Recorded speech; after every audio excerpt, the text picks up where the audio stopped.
first day ever as being a vet, and I am exhausted. Today's day 3 I nearly got bitten by a German Shepherd. You can't do this in 15 minutes. I feel like it's literally impossible. So luckily I have. Hey friends, it's Dr. May, a small animal vet, and today I will be sharing with you some of the mistakes I've made as a new grad. As we all know, when you finish vet school and you start your first job, the learning curve is very steep, and through that learning curve I have made a ton of mistakes that I will hopefully share them with you so that you won't make the same mistakes as I did if you are starting your new job as a new grad. And if you are a vet, hopefully you won't feel so alone in making these mistakes, or at least hopefully I won't feel so alone in making these mistakes.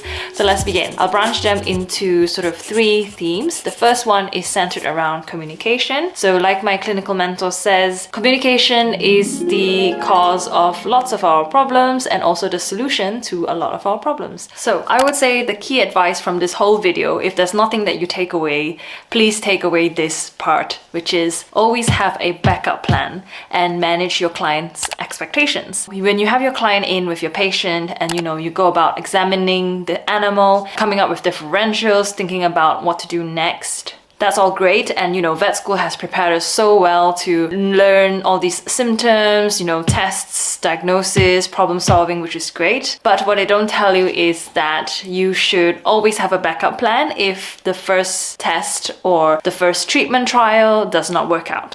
I made this mistake as a new grad because I, being me, very optimistic, very high energy, saying to the client, oh, don't worry, it's just, like a tummy ache. It'll resolve after some probiotics and, pain relief, and Fluffy will be back to speed in 5 days.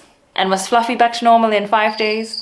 Fluffy was not back to normal in 5 days. And you gotta realize that although a problem presents as something so simple initially, it may not always be the case. And you always have to give yourself a caveat or give yourself some leeway to tell the owner that, okay, we suspect that it could be some tummy bug that has happened to Fluffy, and we have a few options. Always give your client options. So you can say, we could trial symptomatically first, see if he responds. But if not, we have a backup plan of coming back and doing a second examination, blood tests, ultrasound scan, other things, in case it's not a simple problem. So you have to be really realistic and lay out the expectations for the owner. So if there's one thing you'll take away from this video, always prepare your plan B. I learned that the hard way. So hopefully you won't make the same mistake as I did. So when I first started, I used to end consults being very optimistic and be like, oh, just take this treatment, go home, rest, bland diet, whatever, and they will be fine. Because I tried to be so reassuring, I wanted to be optimistic, I wanted to be, that kind of vet. But now I learned that you can't guarantee that they will be 100% fine with the medication. What happened? Keith just has the zoomies right now and he is bouncing everywhere. Hey, do you want to come say hi? What was that about?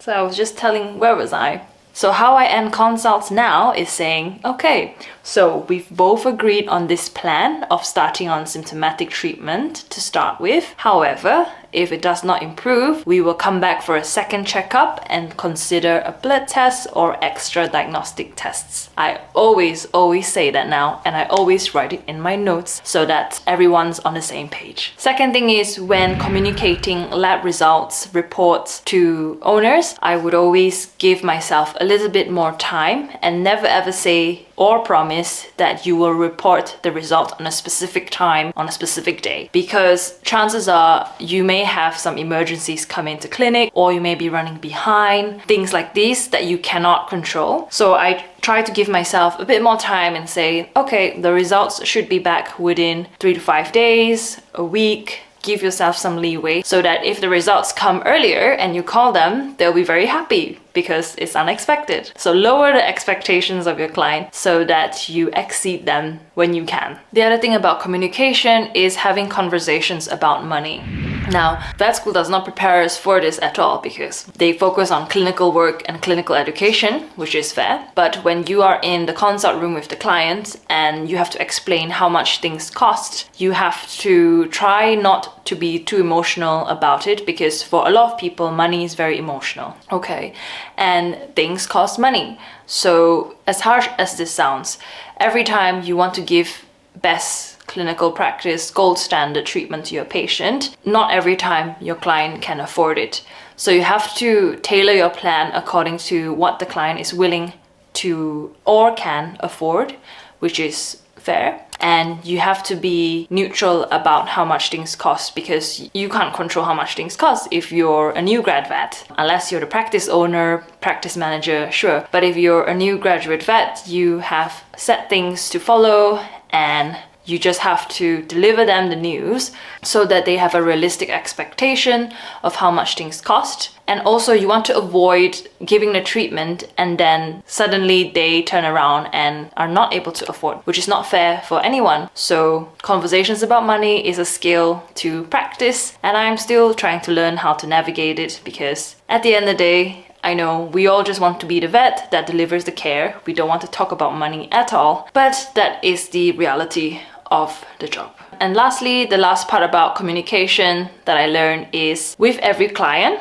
they have different priorities. So what I learned from this book by Dr. Dave Nicole, So You're a Vet Now What, is that whenever you are talking to them and when you said, okay, based on my clinical exam findings, we suspect this, this, and this, before I proceed with the plans, what is important to you? So it gives them a chance to say what they actually want to do before you tell them their options. So you're not effectively pressuring the client into any option, because as much as you want to deliver the best standard of care, you have to go with what the client can and wants to do for their pet. So there's that. So the next thing is about receiving feedback. When you receive feedback at work, if you've made a mistake, try not to take it personally, because all this feedback is your colleagues wanting you to improve, and it's not a personal attack. Even if clients lash out at you or they complain because they're unsatisfied about a lot of things or whatever, it's not personal. It's just about how the situation turned out. So try your best to look at it productively and learn from it so that you can be better and serve your clients better and work in a team better. So I think when I had my first feedback that I did not do something correctly, I guess I felt like my ego was hurt, because as a perfectionist, you've always wanted everything to be perfect and you strive so hard to make everything right, and it felt like a tiny failure just disrupts all your hard work and means that you're a failure. But no, it does not. It just means you need to learn how to be better at certain things, and don't be too hard on yourself for that. Which brings me on to the next point, which is not taking care of myself when I started the job. So when I started my job, I was determined to, show my commitment and work really hard and learn lots to sort of be like a productive member of the team. And then as part of that, I tried to take up extra shifts if I could, or not say no, basically, whenever there were any changes to the rota or anything. Let me just make some tea.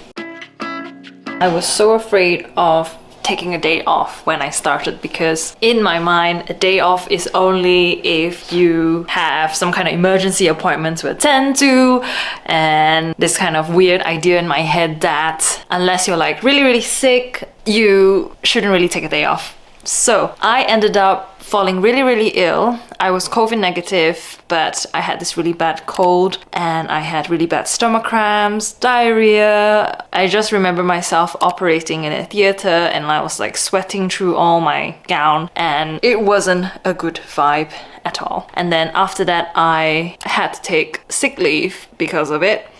And I remember feeling really scared to take sick leave because I didn't want to be seen as someone who, I don't know, couldn't work as hard? I don't know, some kind of messed up thought in my head. Anyway, that thought is not in my head anymore. I actively book in my annual leave to make sure that I have some breaks, and also if I'm really, really sick, I will let my supervisor know in advance so that they can make any arrangements and not make myself silently suffer, because of some weird philosophy that we can't take breaks. So please remember to take breaks and plan your annual leave 2-3 months into your work or even earlier. The last mistake that I will share with you is one that I still make sometimes, but I'm trying to be better at not making it, which is spiraling into self-doubt. You keep doubting yourself, Diana. So when I first started, I felt imposter syndrome because even though I've done 6 years of education, I still felt like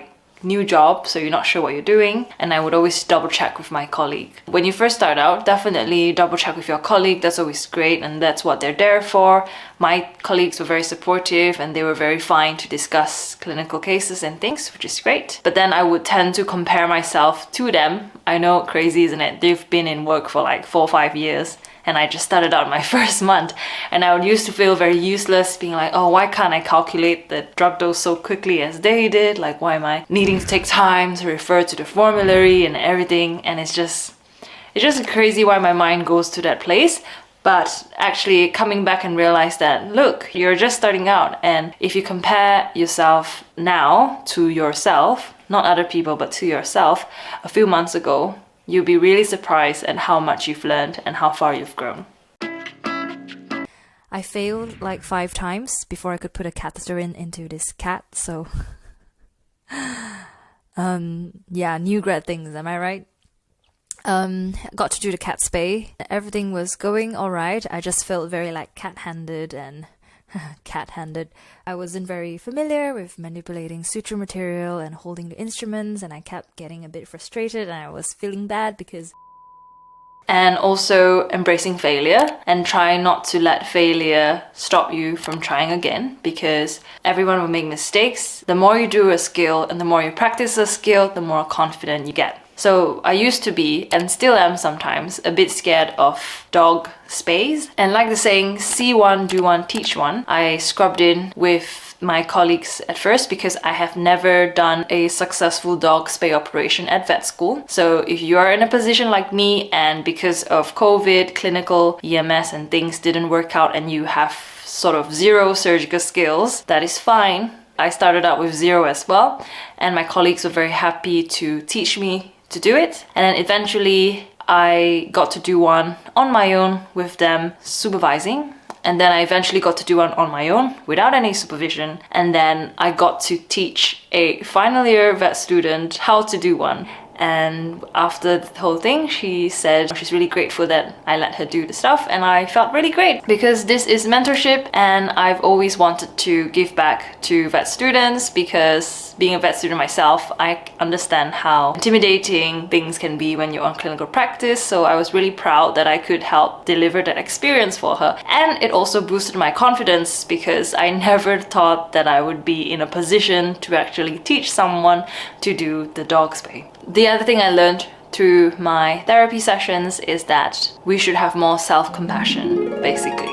It can be very easy for me to start going down a negative spiral where you start to think that you're not good enough or you're an imposter and all these negative things in your head. So you should talk to yourself as you would your good friend and or like a little sister, and be like, if my friend was feeling this way, what kind words would I say to him or her, so that you are kinder to yourself and less self-critical of yourself. I think a lot of us that enter this profession can have personality traits that are quite self-critical, and where it can be good when it comes to performing and excelling in academics, pushing to meet those deadlines. I think it can be quite harmful if it's not used in moderation in the long run. So practice being kind to yourself. And other things to stop yourself spiraling is to have a healthy routine. So feed yourself well, exercise, things like that. And these are all things that I did not do in my first 3 months because I was just so tired from work. I wasn't feeding myself fine. I was just buying cheap food that's not nutritious and not doing any exercise at all. So I'm still trying to find a good balance to fit those healthy things in.